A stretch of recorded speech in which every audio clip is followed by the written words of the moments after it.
Good evening. My name is Madeline Rosenberg, and I'm the Princeton Public Library's Public Humanities Specialist. It's my pleasure to host tonight's program. This event is presented in partnership with Princeton University Press and with support from the National Endowment for the Humanities. Tonight, we will hear from Andrew M. Shanken in conversation with Paul Farber about Andrew Shanken's new book, The Everyday Life of Memorials. Following a conversation between the speakers, we will reserve about 15 minutes for audience Q&A. The program will last about 1 hour in total. Andrew M. Shanken is professor of architecture at the University of California, Berkeley. He is the author of 1940X, Architecture, Planning, and Consumer Culture on the American Homefront, and Into the Void Pacific, Building the 1939 San Francisco World's Fair. Paul Farber is director of Monument Lab. He is the author of A Wall of Our Own, An American History of the Berlin Wall, and co-editor of Monument Lab, Creative Speculations for Philadelphia. He also serves as senior research scholar at the Center for Public Art and Space at the University of Pennsylvania's Weitzman School of Design. So I just want to go over a few housekeeping items before we turn things over to our wonderful speakers. We recommend using the Zoom app rather than the browser for this event. If you can, it's just a little bit more reliable.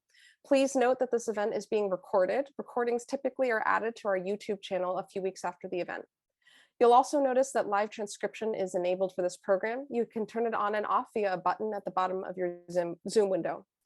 If you have comments during the program, please feel free to throw them in the comments box. But if you have a question that you're hoping the speakers can address at the end, please be sure to put it in the Q&A box. It helps us pick out the questions from the comments. If you're on a mobile device, the Q&A function may be at the top right corner of your screen. And if you'd like to purchase a copy of the books, we encourage you to visit our partner bookseller, Labyrinth Books. And I'm going to put a link for that in the chat so that you can easily access it. Anyway, without further ado, it's my pleasure to turn things over to our wonderful speakers. So Paul, please take it away. Well, good evening. It's a treat to be here, and we're here in honor and in celebration of this really fantastic book. If you don't have your copy, that's understandable because it's coming out very soon, but this is highly recommended. And Andy, I just want to say thank you so much for writing this book, for having this special conversation, this opportunity to connect yet again.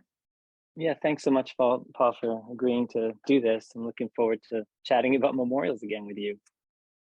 Yeah, and just to appreciate you as thinker, you as scholar, you as visionary, but also as a person who's really taking this on holistically. I've had the great opportunity to be with you in the before times, before the pandemic.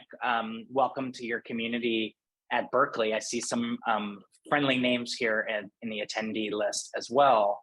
And just getting a chance to talk with you back then, now several years ago, with your students, with your colleagues. This is something that you clearly have been kind of living and breathing with for some time. I want to just start with something that you share early on, kind of in the first pages of the book, is just a kind of journey that you went on, both in terms of the title of the book, but also the kind of scope of what you want to say, and just appreciating that, now have this remarkable book, The Everyday Life of Memorials. You had other titles. And just, can you talk us through a little bit of your process? Because that sounded like that was almost a decade, if not more, time of what it took for you to land on the title, The Everyday Life of Memorials. Right, so it started off in a more academic vein and kind of a nerdier vein, I think. And this is I think it's a more popularly accessible book now. But I started off thinking very much as an intervention, or about an intervention within art history. And I was dismayed at the ways in which art history, as I experienced it, was increasingly frightened of images and looking deeply at them. And at the same time, I was interested in something that was really rubbed against that, which was the ways in which art exists in non-visual ways, or more than visual ways. And I got really interested in something called non-representational geography. And it gets into things like rhythms and codes and invisible ways in which we sense the world.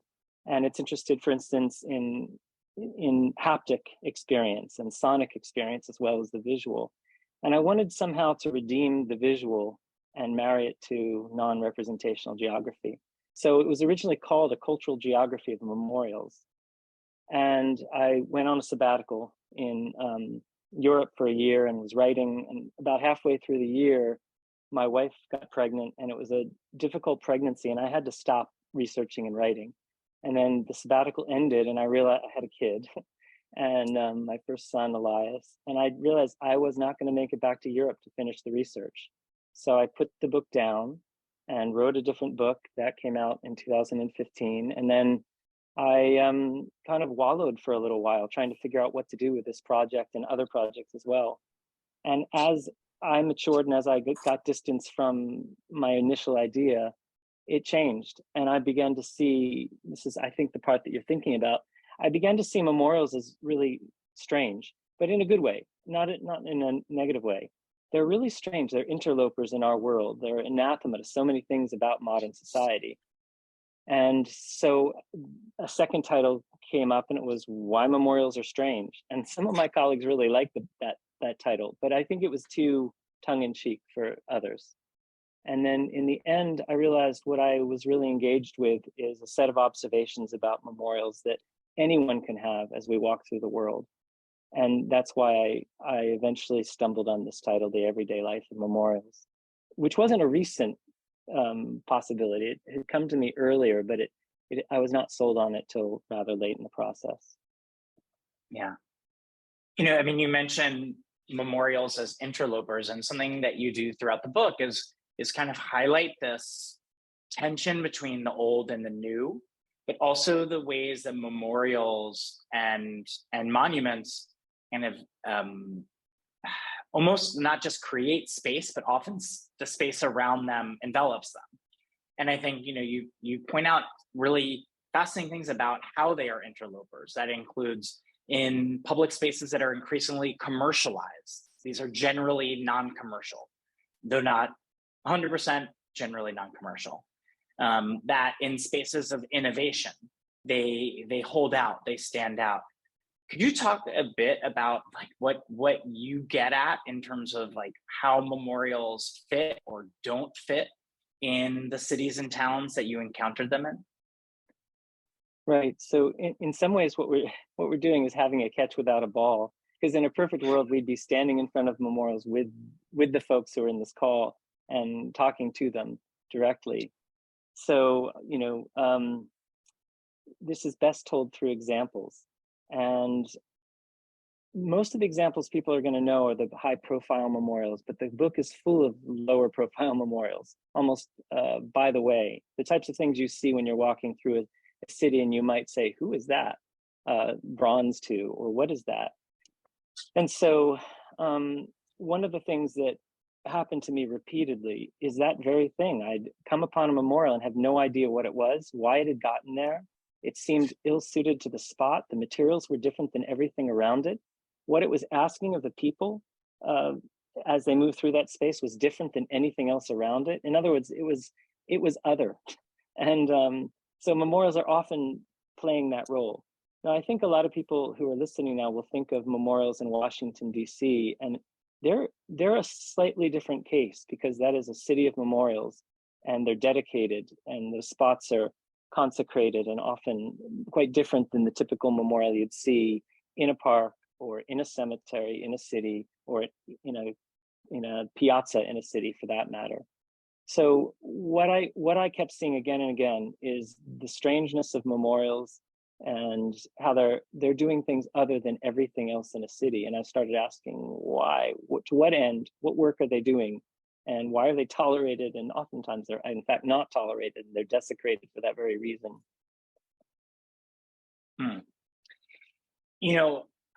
There's a way in which reading this book felt like you were taking us as readers on a field trip, but one that was kind of maneuvering and meandering around many countries, around many locales.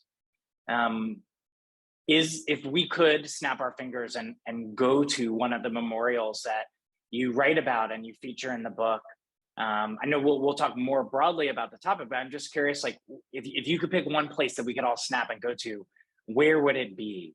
to highlight this paradox that you point out in the book? Well, I guess I'd go to a traffic circle. And it almost doesn't matter which one, right? So many memorials are trapped in traffic circles. So you have one of the most modern forms of urban planning, which is a traffic circle, less in the United States, but they're very common all over the world. And oftentimes they'll have a memorial in them. And it's hard, even treacherous, to get to the memorial. And the memorial is absolutely the opposite of everything that's happening around it, with harrowing traffic and people trying to get where they want to go. And you can never stop to really look at it when you're using the traffic circle. And I really just asked myself, why is this a convention? Why did this happen? How did it happen? To what end? And what does it say about our relationship with memorials and traffic? And memorials are often, in fact, being skirted to the side or rejiggered, changed in order to accommodate traffic. So there's a tension constantly between urban pressures and memorials. Yeah, I mean, it reminds me of a line from the book that you write, that memorials are fashioned of expensive, enduring materials such as marble, bronze, or granite, and plop down in a world hell-bent on change. Mm-hmm. Right. Yeah, there are all these contradictions. Memorials are meant to be permanent, and they're in often the most fast-moving and evanescent places in our cities, places that change constantly. They're, as you said, they're non-commercial and often thrown into the most commercial places. There are a lot of memorials in medians on busy streets, for instance, and where they're really difficult to see. And they are tokens of the past in a moment or a place that often doesn't honor the past. It really honors the moment or the future, or just making a buck. So a lot of the book is about those sorts of contrasts too. Yeah, and I want to kind of get through how some of those contrasts play on the book. I'm curious about your approach. I mean, when people in this audience read the book, they'll see that you're taking us to like dozens and dozens of places. Did you have a criteria for inclusion? How did you go about, because clearly, I mean, you could step out of your house and within a matter of moments, meet any number of memorials. Just curious if you had a criteria for what you would draw closer to you for the purpose of writing. Right, so I think I'd step back from that question and just a little bit and say that you could probably write this book with a bunch of alternative examples and do just as well. And I think you'd maybe come up with slightly different results, but not vastly different results. And the reason is that one of the things that the book does, among many things, is look at conventions of placement. And those conventions, probably there are better examples than the ones I've chosen, but I couldn't go everywhere. And so some of this is about where I've been, and there's a quirkiness that comes out of that. And I wish I could have gone more places. But I went to many, many places throughout Europe because I spent a lot of time there, and many places in the United States. I spent a year in Mexico, so I know something of the traditions there. And then from comparing that to my encounters with other memorials that I was able to study online and in archives, those conventions seem to be repeated, and not just in the West. So, for instance, in any colonial or post-colonial city, a place where the British or the French or even the Germans had once been, the colonial presence, memorials behave in many of the same ways. You find them in traffic circles, you find them in parks, you find them in cemeteries, and they might have a slightly different meaning in those places, but these are conventions that I think are modern conventions. So the book asks, why are they in cemeteries?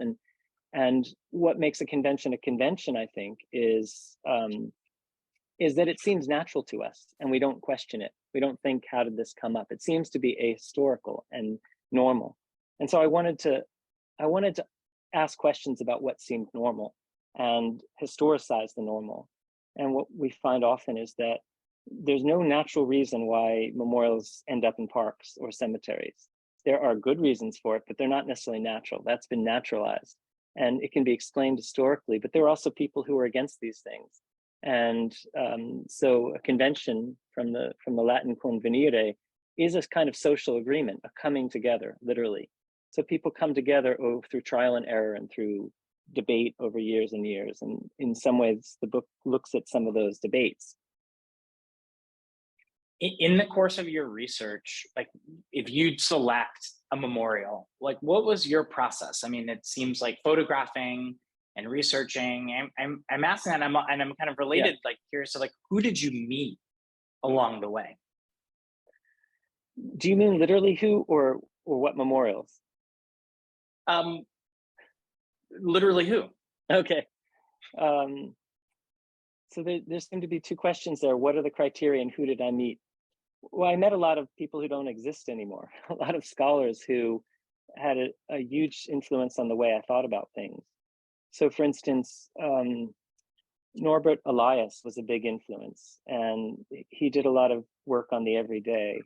And one of the things that is sort of a key observation he made that really was powerful for me and altered the way I thought was that he believed that the everyday couldn't be extracted from everything else in life. And to do so was to treat it abnormally. And so in his own work, where he looked at things like table manners in the Middle Ages and the Renaissance, and would show how there would be this communication between high society, the aristocracy, and the peasantry, and that everyday habits were only understandable because they were connecting and moving across these different groups of people, that the everyday, in fact, has been set up almost as a scholarly field in opposition to a false category, which he called the not everyday. And he's being sarcastic about this in a way, because there is no not everyday. Or some people would say the not everyday is what everyone studies when they study high culture. But he wanted to blur these categories. And to me, that seemed the sensible thing to do, that there is no everyday that is constantly in tension with the not everyday, which I can't dispense with. I have to call it something. And so there's this dialectic between the everyday and the not everyday that I'm interested in. I also was really influenced by a scholar of religions who's long dead named Eliade. And Eliade had this idea of hierophany, H-I-E-R, O-P-H-A-N-Y. And hierophany is a fancy word for a very ordinary thing, which is that there are moments in life when extraordinary things bubble up through what seems like everyday life. And so we have them in every culture and every tradition. The burning bush in the Bible is a good example. When you're walking down the street and a bush lights on fire and then starts talking, that is hierophany. And I use this as a way of thinking about memorials, as these moments or these things, these objects that allow, they don't always do it, but they allow a certain kind of sacred or quasi-sacred feeling to bubble up through the everyday life. And it's why I think memorials are often put in everyday situations, to create that very contrast. So those are two of the people I met along the way. There are many, many others, of course. Yeah, no, it sounds like they are incredibly influential and kind of with you on your journey.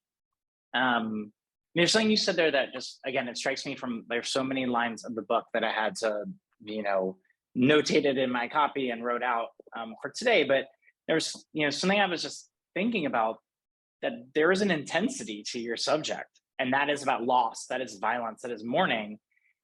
And also, as you define those terms, you say that that the memorial like wraps them, or as you say, envelops them in the quotidian.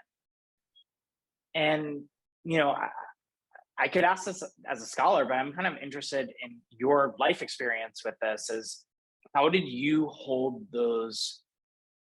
that juxtaposition as you wrote? Because you're encountering heavy moments, even if they are put in the middle of a traffic circle or a sidewalk or a city park, and you're processing that as you go. Right. Well, I can talk about a memorial that I encountered that it didn't make it into the book, and that's a memorial in Munich, Germany, which is it's a memorial that commemorates the rise of fascism, and that is to say, it's anti-fascist, and it's in a public space, and it has an eternal flame it's obviously a memorial and it dominates the space. And I was sitting in there with my kids, where I can't remember why we were there and why we were spending time there, probably eating ice cream. And so doing an everyday activity. But there were people smoking and putting their ashes out right there next to the memorial. And there were people having intense conversations having nothing to do with fascism right there. And that juxtaposition gets right at what happens at memorials all the time. There's no memorial that's too sacred to be desecrated and treated like it doesn't exist. And I, at first, I think many years ago, maybe when I started this project or before that, I would have been upset by that. And I think there are times when I still get upset by it. But for the most part, that is life. That is sort of life. And oftentimes you'll even see at the most sacred memorials, like Peter Eisenman's Holocaust Memorial in Berlin, which people use for parkour and people jump on and they take selfies in front of. They do everything in front of it except honor what's actually happening there or what should be happening there. In fact, it became a popular site for Tinder hookups. People would take pictures of themselves in front of it. People have written about that. So one can't get upset about these things and still have the distance to think about them and write about them. So I tried to create the distance in spite of sometimes getting upset by how people would treat these things. So, and also it's the case that some of the most sacred sites in human history disappear. It just happens. And that disappearance is meaningful and interesting. And of course, it might hit you heavy in your heart, but to understand it, you also have to kind of wade through all that emotion and, and just ask some tough questions about it. Yeah, that's beautifully put. And I think I want to make sure that we talk a bit more about time and the kind of illusion of permanence. I do think, I'm thinking about a chapter in the book, what we do at memorials.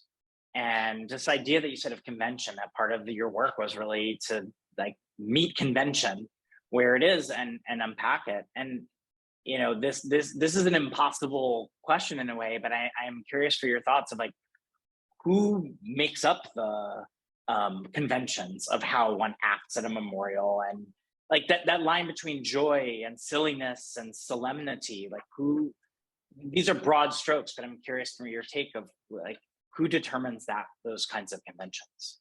Right. Well, this is a very roundabout way of answering your question. One of the other authors who I met along the way is a guy named Bruno Latour, who is still alive, and he's a sociologist or scholar of science and technology. And in one of his books, he talks about this groundbreaking anthropological work with baboons. And it turns out that baboons, having no social institutions to fix hierarchies, are constantly involved in trying to maintain the hierarchies within their little group. And they do this through various types of grimaces and utterances and picking nits and eating nits off of people. And humans don't have to do that, thank goodness. But we don't have to do it because we have all these social technologies that, in fact, create hierarchies and maintain them. And this is getting to your question, believe it or not. So when we get in front of memorials, especially in a pluralistic society, there are no rules and they're invented constantly. So I think it's an improvisation. And I think that in front of any given memorial, you might find people who find it disgraceful that people are jumping on the memorial, and others who think it's perfectly fine to be doing that. And then because we in this country still live in a democracy, we can debate about those things and we can create laws around those things or not. And so there are memorials, for instance, that sit in fountains, and people use the fountains for things that are not memorial. So the memorial sometimes is on, it sometimes is off, sometimes it's doing sacred work, sometimes it's not. And all that really is okay as long as we have a good open dialogue about it. So we're a little bit more like the baboons in front of the memorials than we are in front of some other buildings. Like at a museum, everybody knows you're supposed to kind of be quiet when you go to a museum, even though I think that's an absurd rule. It's a kind of unwritten rule. And baboons don't know that rule, and they will never learn that rule, probably. Yeah. I love that image. And I'm just thinking about in your book, you recall these, like a number of places, like especially in piazzas and public squares, where rather than looking up in reference or in deference to a memorial, it's used as a place to meet up, a place to like put your back to. And that it feels like you're getting at that's more of the norm than the taking a step back and beholding. Yeah, that's right. So one of the things I learned that I just had not registered for me, and I should say there are a lot of observations like this that made me feel kind of stupid, that something would dawn on me after such a long time of looking at memorials, and suddenly I'd realize, that's what's happening, is that so many 19th century memorials were girdled in really elaborate ironwork so that you couldn't really go close up. They were off limits. And over the course of the late 19th and early 20th century, and definitely with the two wars, a lot of that ironwork was taken away. Some of it melted down for war purposes. And so the fencing, the girdling that goes around these memorials is often gone now. And people can now interact with a memorial in ways that they never could and never were expected to in the 19th century. That is to say, the common person and everyday behavior was kept out. And it had to be kept out, not just with iron, like a fence, but so these memorials were imprisoned in a certain sense. But this is, for me, is evidence of how they expected that people would mistreat the memorial. That is to say, the everyday was constantly going to invade the memorial unless they did this. So I would dig up old images. Of course, we can't see these things unless we go into archives or find old postcards. And I would try to find images of all the older memorials to see the different changes over time, because these are moving targets in history, as every building is. But memorials are even more so, because the conditions in which they're made are so different than the conditions that the memorial lives into, which is quite different from buildings. Buildings get renovated, memorials rarely get renovated. They get restored, but they're not put to new uses so often, a little bit. Yeah. Yeah, I mean, that's a fascinating point to me, is the commonality that, you know, not only do we renovate and reimagine architecture, but also you think about like the qualms of, you know, if altering a monument or moving it or removing it is like messing with history, but we don't say that often about neighborhoods and housing stock that, you know, regularly is raised. Right. Yes, they're different. I mean, they're different in all sorts of ways. They have no insides. Most memorials are meant to be encountered as objects. They're almost purely symbolic in a way, or they're set up for some sort of commemorative behavior. There's something possibly liturgical about them, but again, unspecified. We have to make up the commemorative practices around them too. And buildings are mucked up all the time. They change from the moment they hit the ground. But you could say the same about memorials. People change them and change their, you know, all the time. It's just not quite as, it's not for use value that they change them. Yeah. You know, speaking of the kind of intentions of monument builders, especially in the 19th century, there's something I kind of kept writing in the margins as I was reading your book that you seem to really highlight that I really haven't seen connected in a lot of other texts and really appreciated, which is like the emergence of and the need for new heroes. And, you know, you're pointing out in several, and many of them are colonial and Western, but nonetheless countries that have revolution. It just felt like a really important point, because I think, you know, this idea that we know monuments are not eternal, they're not there forever. They are products of a place and time and a group of people. Would you talk a little bit more, like for people who might not have an understanding of this, like what were you getting at as you were noticing the need for new heroes in public spaces? Right, so the historical pivot that the book kind of begins with is the French Revolution. And the key thing that happens in the French Revolution is the fall of the old regime, which is an eternal regime of power based in the king and the aristocracy. And once the king's head rolls, and once all the monuments to the kings and aristocracy start disappearing, a lot of memorials to everyday people, not everyday people, but people who are not aristocrats, who are not seen as descended from God, are put into the public sphere. They're mortal bodies rather than quasi-immortal bodies.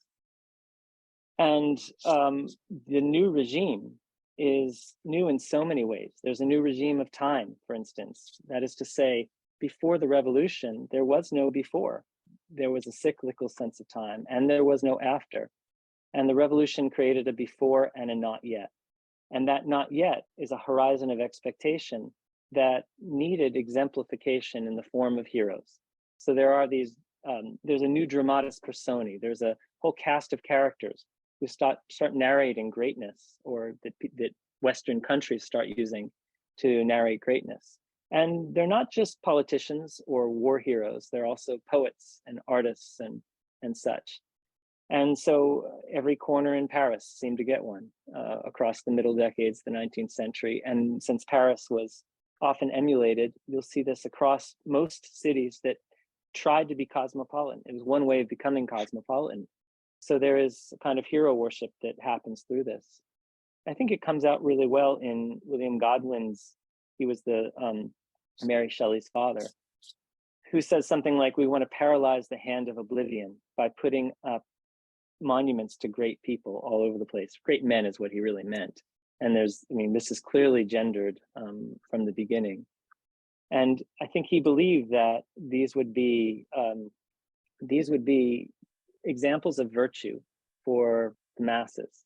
Almost immediately, within a few decades, there are very cynical responses to this as these bronzes and marble statues start populating our cities, so that there are people like Thomas Carlyle who says they're terrible, we should melt them down into cook pots and pans. So it's not without critique, of course, in its own day. And when we go by what one critic called the handsome nobodies of the 19th century and don't know who they are, those are the remnants of that moment in time where they were looking for these heroes. But those heroes fill the void of authority that is vacated by the aristocracy. They're the heroes and authority figures of this new regime that takes shape in the wake of the revolutions that sweep through Europe. It's not just the French Revolution. Yeah, just thinking about that's really fascinating here. And before jumping elsewhere, I'm curious how that played out in the U.S. In part because one of the first acts of the American Revolution, arguably, or at least one of the first prominent acts, was a toppling of a monument to King George III in Bowling Green that happened, in July of 1776, and part that statue was melted down into bullets for the American Revolution. How did that kind of before and possible future play out in American cities and towns? Yeah, so I think that this is a nice observation and a good question. This sort of thing plays out differently in every country because the revolution happens differently and at different moments in different countries. And in the United States, there was a reaction against monuments. I think it was John Adams' son who said something like, democracy has no monuments. And he's very firm about it. He didn't even want images on coins. He thought that this was a kind of hero worship that was part of the old regime. But I think Americans moved beyond that fairly quickly. And I suppose one answer is that it's bourgeois culture that moves Americans past that it's bourgeois culture in Europe that builds these things. There's a great chapter in Karl Schorsky's book, Fin de siècle America, that talks about liberal bourgeois culture and the Ringstrasse in Vienna in this regard. And the statues are part of a kind of rise of bourgeois culture. And so, yeah, the revolutionaries are, they're not dimmed by the mid-19th century when statues start going up in numbers in the United States, or really the late 19th century, but they're 100 years past, right? So in fact, what happens is 100 years after the revolution, there's a lot of commemorative stuff that happens, and a lot of stuff gets built. And we also have a cult of Lincoln roughly at the same time in the late 19th century that starts erecting Lincoln statues, and soon there are a cast of characters, American heroes that are populating cities. I don't know if I buy that answer. But I think that's one answer to the question. Yeah. Yeah, no, thank you for that. I know we're gonna shift to audience questions soon, so folks, feel free to put your questions in the Q&A. I have a few more I want to ask you, and I think something I am struck by is like the notion of permanence. Permanence is, you gesture at this and like kind of like paralyzing the hand of oblivion. We know that we cannot stop time. We know that we will fade away, and yet, in so many everyday and spectacular ways, we attempt still to freeze time. And I think the notion of permanence in memorials is, for some, is that aspiration of being remembered. I think for those who are charged with caring for them, stewarding them, oftentimes commissioning them, they know from the get-go that permanent means maintain it in a few years and give it a maintenance endowment and need to clean it and like know that it will crumble if you don't keep it up. So I'm just curious, like what your take on permanence is, and the aspiration of it and the illusion of it, in the way that you see memorials function. There's so many answers to this question. One of which makes me think about the different ways people think about death over time, and also about, in other words, I'd want to historicize this. And one of the ways of historicizing is thinking about the really vast changes in how people in modern Europe and the United States treated death. That is to say, the end of a life means something very different. Across the 18th and 19th century, death is medicalized, it's institutionalized, it becomes unnatural, whereas previously people knew people who died all the time. It was part of everyday life to encounter death, to encounter dead people. And so that institutionalization changes the way we think about these things, but also there's a secularization process that goes on. And so death is secularized, not all over the place, but in a lot of places in the West, it's secularized, unevenly, but it is. And this makes me think that monuments are playing a role that once religion probably satisfied. That if there was a sweet hereafter that was permanent, that is to say, the world beyond was permanent, one didn't have to worry about that in everyday life. And the major figures that pointed to permanence were Christ and Mary and other types of figures who were eternal figures. They didn't go away ever. And so this goes back to your heroes question. I think a lot of these heroes who were in bronze, who are in stone, meant to be in permanent materials, are playing a role that it's compensatory for some things that have been lost in our culture. And I'm not bemoaning this. I think that this is not my personal view. I'm trying to make a detached view on this. But I think there are some arguments here that are really viable, that there is in a secularizing moment, we do search for things that help us fathom what it means to be creatures who are conscious of time and who understand that we have limits on our time on the earth and that everyone is limited. And so I think monuments are doing some of that work. There was another title, going back to your first question, the work of monuments or the work of memorials. And I was thinking about it in just these terms briefly. Yeah. And, this also reminds me of another really, great provocation you have in the book of why use statues to tell time. And it seems like this is some of what you are getting at here. Right. So this is the parts of the book that talk about time are very nuanced and hard for me to talk about without actually referring back to the text, believe it or not.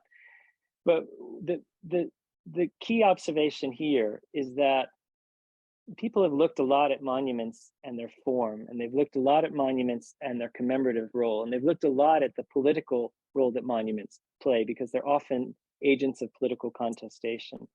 But they are also constant markers in our lives of time. They're almost all dated. People have often looked at the names on war memorials, but they never really talk about the dates. And some of the dates are interesting. So in one section, I talk about a King Alfred monument in Winchester, England, which has two dates on it. It has the dates of the king, and it also has the date in which it was erected. And the date in which it was erected happens to be about 1900. And this is common to have a date of erection. It doesn't happen all the time, but it happens enough. And it just so happens that King Alfred was kind of lionized around the turn of the century by the labor movement, or by some people in the labor movement, for having supposedly said that humans need 3 blocks of time in their day, 8 hours for labor, 8 hours for recreation, and 8 hours for sleep. It just comes straight out of the labor movement playbook.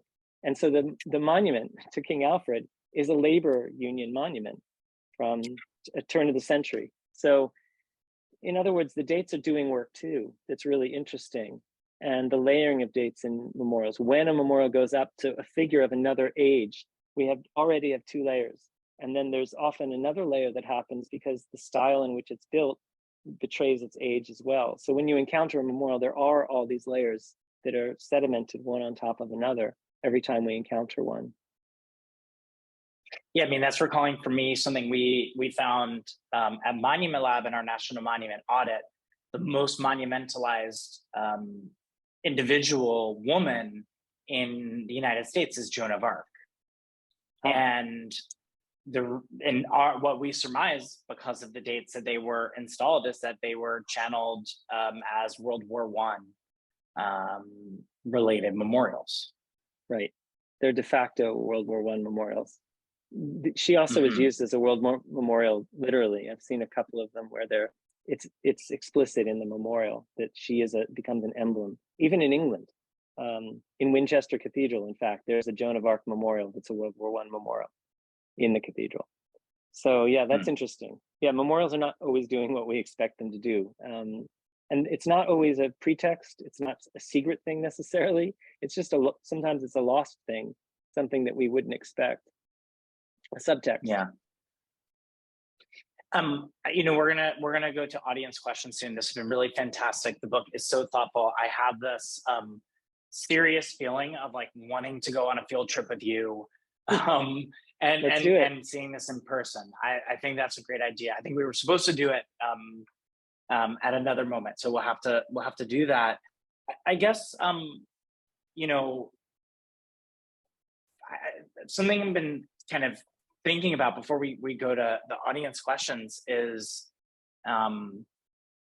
what you resist in the book, the idea of prognostication, of looking ahead the future, but there are moments where you are kind of anticipating that certain memorials, how they might evolve. And I think, you bring up one particular example in Miami of a Holocaust memorial, which you say a lot of things about, which are worth talking through and thinking through and scratching your head on.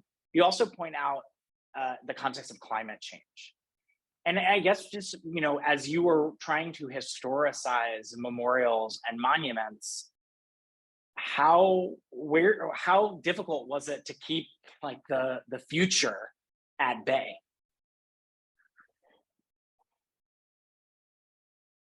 Yeah, I don't, like a lot of historians, I'm kind of stuck in the past.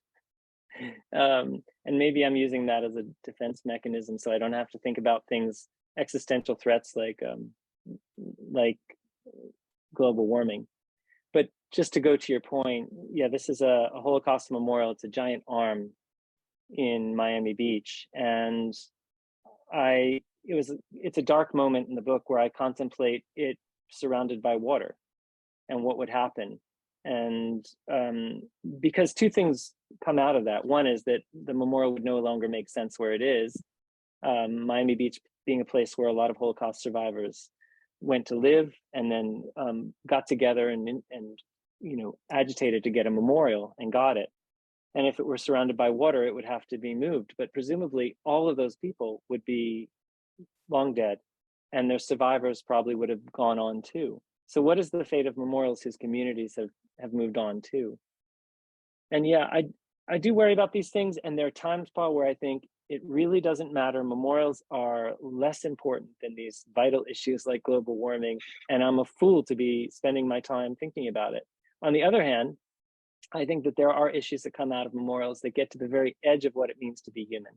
So to think is to be human, to think in a certain way, to remember collectively, to have institutions to remember through, and to have objects through which we do it. These are things that are intrinsically human, and they're things that are beautiful often and touching and sometimes horrific and sometimes misguided, and they allow us to talk about things that are difficult, death and trauma and grief.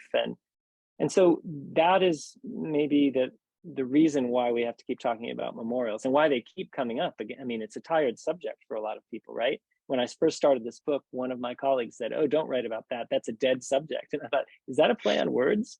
Are you kidding? And so this was 2006 when she said that to me. And I thought, yeah, because it's a dead subject, I'm going to be perverse and stick with it.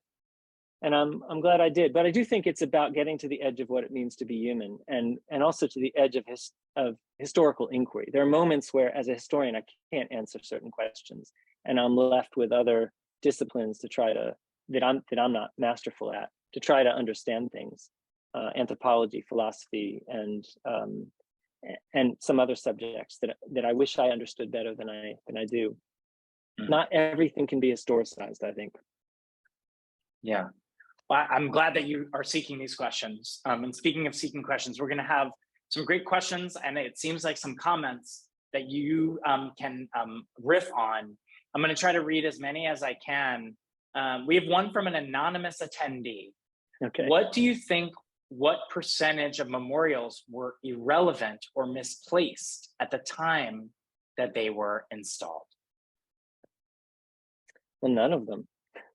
They were all relevant to the people who made them, or else they wouldn't have passed through committees and found money and found a place in the public or even in the private sphere. They were all relevant in some way.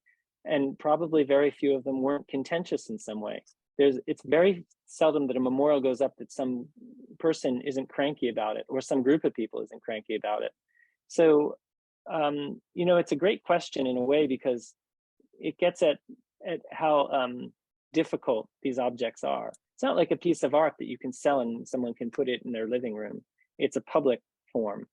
And anytime you put anything into the public, you raise all sorts of questions. And anytime you decide to commemorate one person over another, you raise questions. So every memorial is out of date immediately, and also completely on point immediately. And those things are not irreconcilable. Yeah, I love that.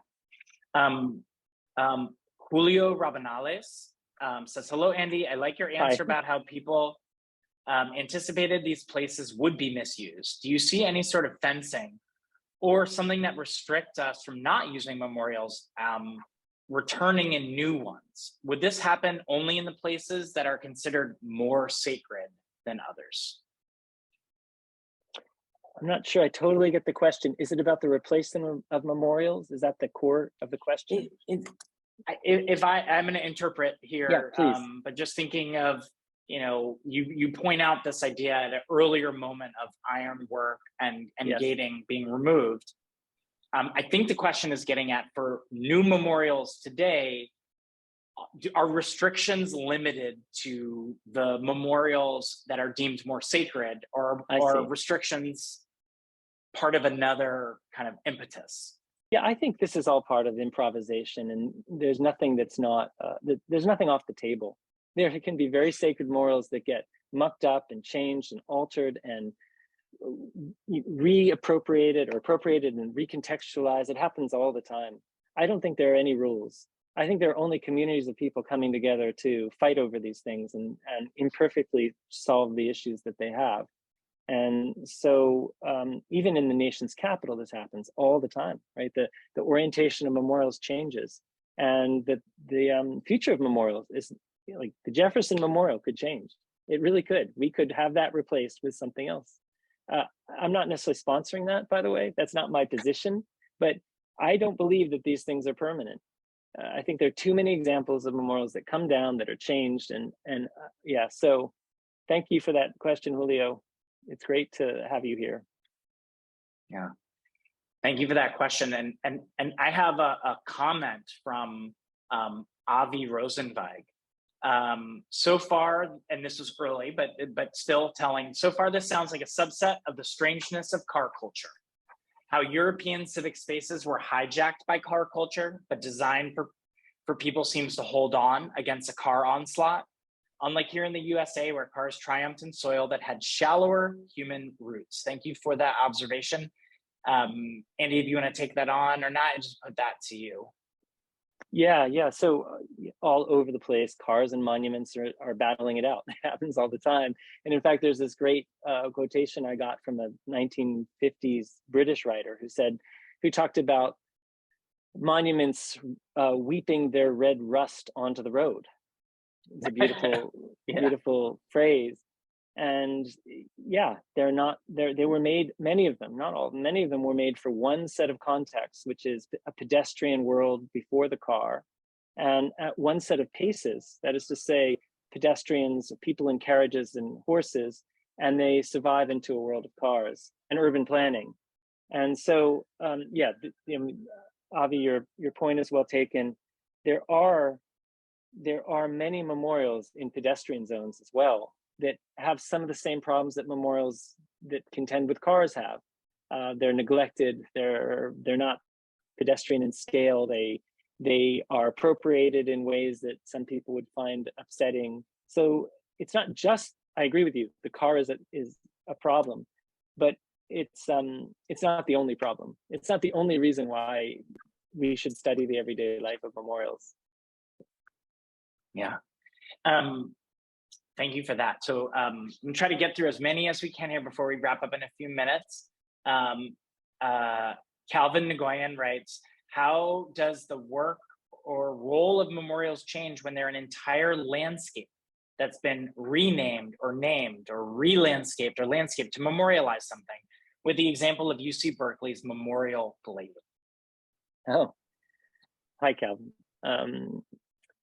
Yeah, this might be something I have to think about more, because so many of the memorials I look at are in fact objects. They're interventions that are a little bit more discrete than a landscape. Although it is true, Calvin's observation is that it is more common now to have landscaped memorials or memorials that take on vast landscapes.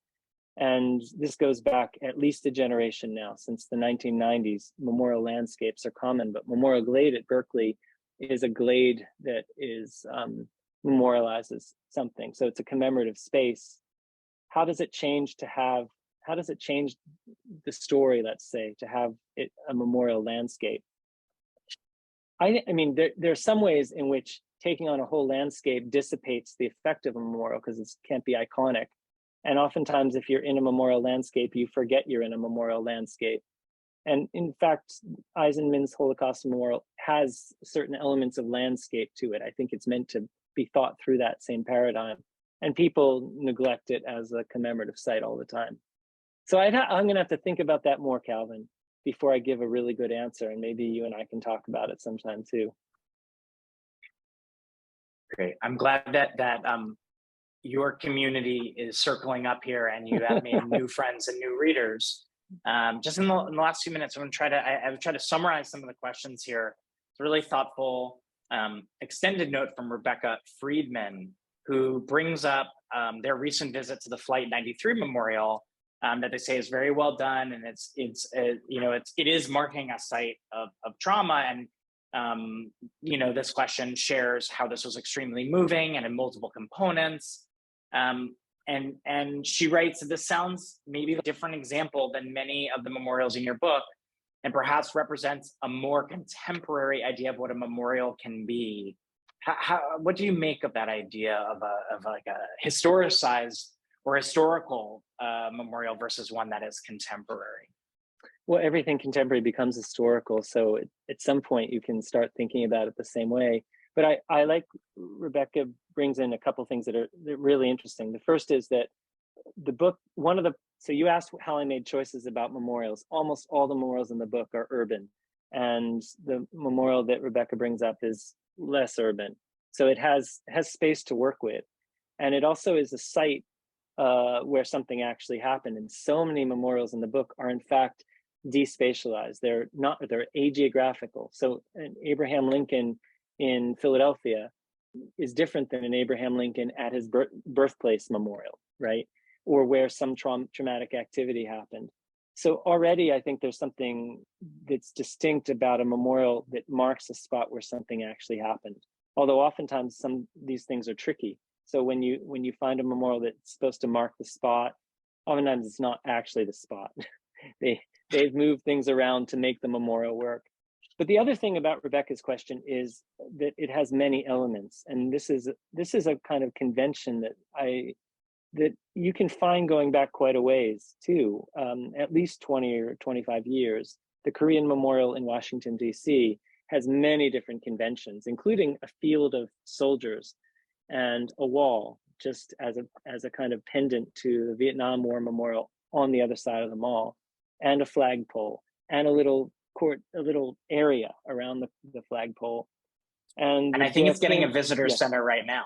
Oh, okay. Well, there it is. It's going to have it's going to be everything all at once. And I'm not saying that the memorial that Rebecca brings up is the same sort of the whole toolkit thrown out. I bet it's more appropriate and site specific than the memorials that you and I just mentioned. The Roosevelt Memorial is another example where there's so many things happening in that memorial. It is it's a different kind of memorial than a column or an obelisk or an arch, right? So I would treat those differently, Rebecca. I certainly would. Yeah. There's a number of questions. We're going to have time probably just for one more here, and it's a question about material. Is there a material threshold for what constitutes a memorial? And there's a great shout out to our friends at Co-Locate and Paper Monuments in New Orleans here, and just thinking about some of the references you have in your book. This is me adding, but community altars and spaces of violence and loss that are outpourings that are not sanctioned but are nonetheless important. So I guess just to circle back to that, from your standpoint, is there a material threshold for what is constituting a memorial versus something else? Not usually. I was in a seminar in aesthetics as an undergraduate, and it was about what constitutes art. And I remember one of my classmates just took up a piece of paper and crumpled it up, and she said, "This is my piece of crumpled paper art." And the professor thought it was brilliant, and all of us were kind of in awe of her. As a 18-year-old, I thought, wow, that's really smart. Art is anything you call it. And a memorial is almost anything that you decide is commemorative and start treating that way. And so I wouldn't make any material thresholds. It doesn't even need to be physical. It could be intangible. It can be a moment. So there are memorials that are completely temporal. Moment of silence, for instance. It's trickier to start distinguishing between memorials, public art, and monuments. And I don't do a whole lot of that in this book, as you know, Paul. I try to skirt that question, mostly because I'm scared of it, but also because I don't think it's useful for this particular book. I don't think it helps us really say very much about the everyday life of these spaces. And so many monuments are memorials, and memorials are monuments, and all of them lapse into public art every now and then, or often.